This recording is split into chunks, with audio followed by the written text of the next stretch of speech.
Okay, so this is my response to feminism, basically, to man bashing. So basically, people that man bash, you're basically telling me to not trust a man that you don't know. You see, feminists and man bashers, you taught my mother to see the man that she married as an oppressor and not her protector.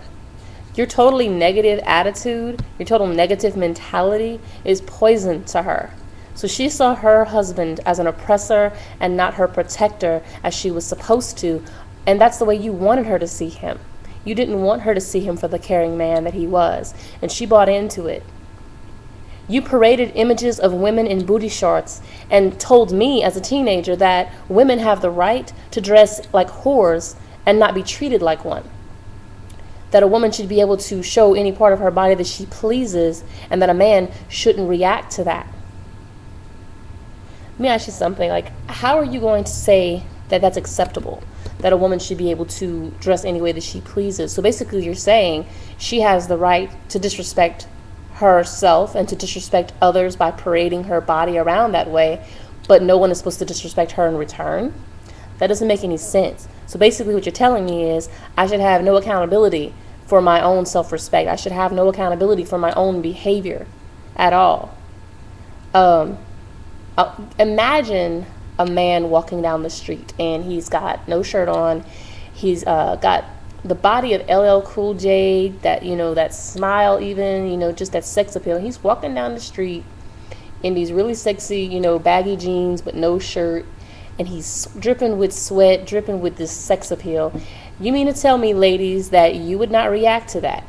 You see, the difference between men and women is that our physical attributes are much more hard to conceal.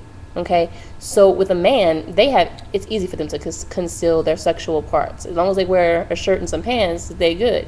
We can't really see those things that really entice us sexually. Women, however, we have what the Muslims call, I think they call them like ornaments or adornments. We have our breasts, our hips, our butts, our hair even is, for some people sexually arousing, but definitely our breasts and our hips and our butt. So it's hard to conceal those things. I'm not saying we should cover them entirely, but you're going to react to the presentation a person gives to you. If a person is displaying their sexual parts that we all know are considered sexually arousing parts, then you're basically telling the world that you're okay with that. So why is it that when I was a teenager, these women were screaming about a man should not call you out and say, hey baby, or catcall you or anything if you're dressing that way? If you're dressing that way, you're telling that man that that's what you want. So it's the same thing as if you went up to a man and said, hey, you know what, I'm cool with you grabbing me. If you tell that man, I'm cool with you grabbing me, and he does it, how are you gonna get mad? You communicate by the clothing that you wear. You communicate what your status is. You communicate what you expect by what you wear. So first you tell my mother that the man that she married is her oppressor and not her protector. And then my generation comes along and you dare to tell me and my peers that we should be able to dress and behave however we want and a man should treat us no different. Why aren't you teaching us to have higher standards? That's what you should have been teaching. You should have been teaching us about how to choose a good man and then treat that man well. You should have been teaching us how to have respect for others and respect for ourselves. So feminism, you thought you did something good?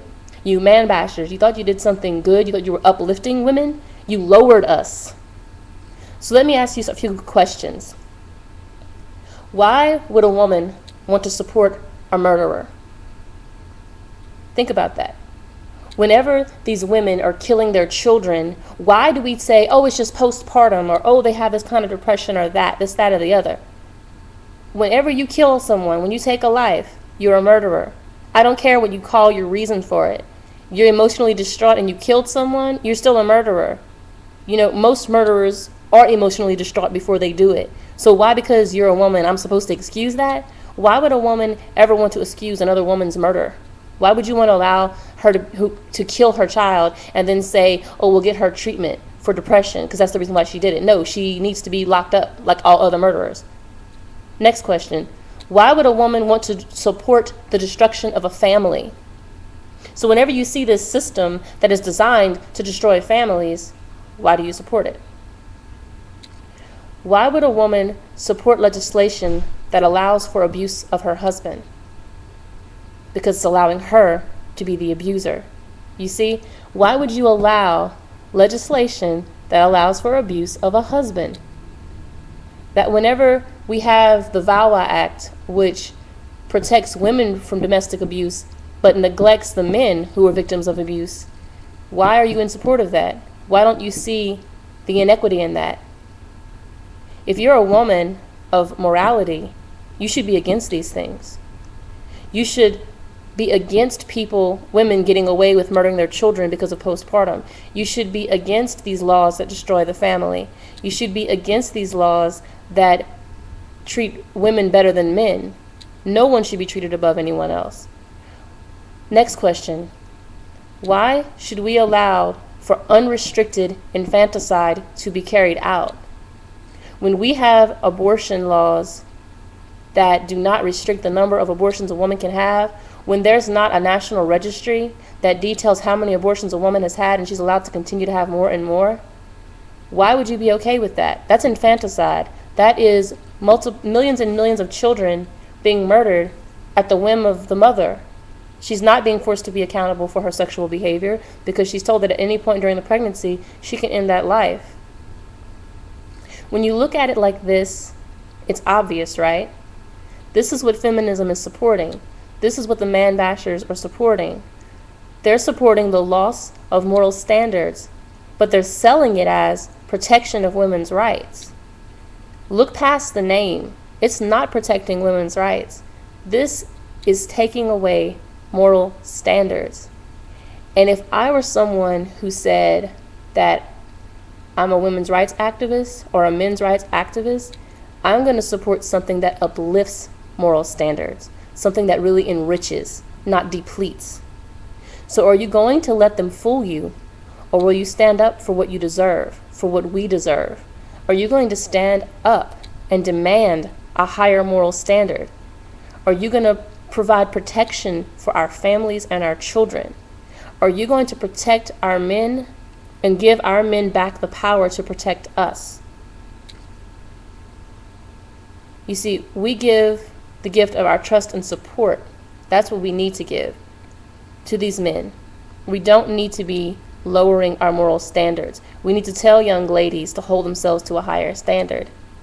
That before they can expect someone to treat them right, they have to respect themselves. And before we can expect to improve, we have to treat men better.